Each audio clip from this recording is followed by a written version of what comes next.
Is it too early to start talking about 6G? I mean, the 5G networks aren't even close to fully rolled out yet. The vast majority of us still don't have 5G-capable phones yet. And yet, Samsung is already making predictions about 6G networks and their speculated upon terahertz radio spectrum that would allow peak data rates 50 times greater than what 5G will give us. Samsung is also predicting that such wizardry might get to us as soon as 2028. To be clear, this is entirely predictive or really speculative on Samsung's part because the 6G research is still ongoing and a standard has not been settled upon yet. Still, Samsung wants to dream a dream, and funny enough, that dream hangs its hat on a couple of favorite dreams of Silicon Valley. Ubiquitous VR for one, actually scratch that, forget VR, let's talk about XR. Oh, and Star Wars-style holograms, quoting VentureBeat.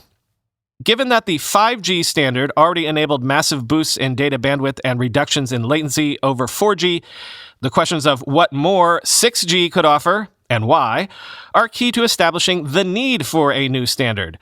On the what side, Samsung expects 6G to offer 50 times higher peak data rates than 5G or 1000 Gbps with a user-experienced data rate of 1 Gbps. Plus support for 10 times more connected devices in a square kilometer, and additionally, Samsung is targeting air latency reductions from 5G's under 1 millisecond to under 100 microseconds, a 100 times improvement in error-free reliability and twice the energy efficiency of 5G.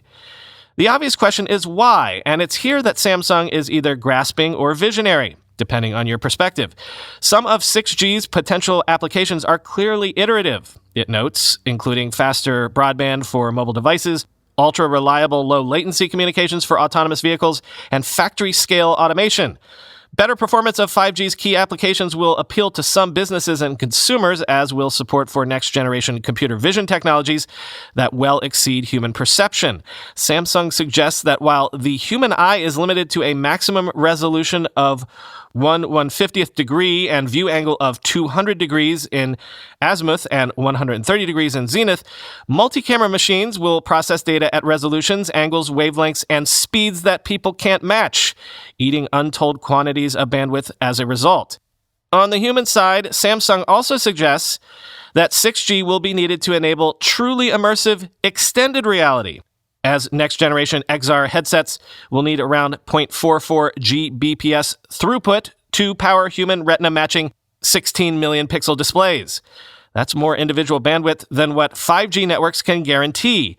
Similarly, Samsung expects that mobile and larger displays will begin to display actual volumetric holograms, requiring at least 580 Gbps for a phone-sized 6.7-inch display, and human-sized holograms at several terabits per second.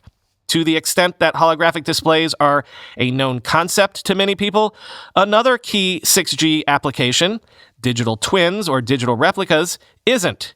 Going forward, Samsung expects that people, objects, and places will be fully replicated digitally, enabling users to, quote, explore and monitor the reality in a virtual world without temporal or spatial constraints, including one-way or two-way interactions between physical and digital twins. A human might use a digital twin to visit their office, seeing everything in digital form while relying on a robot for physical interactions.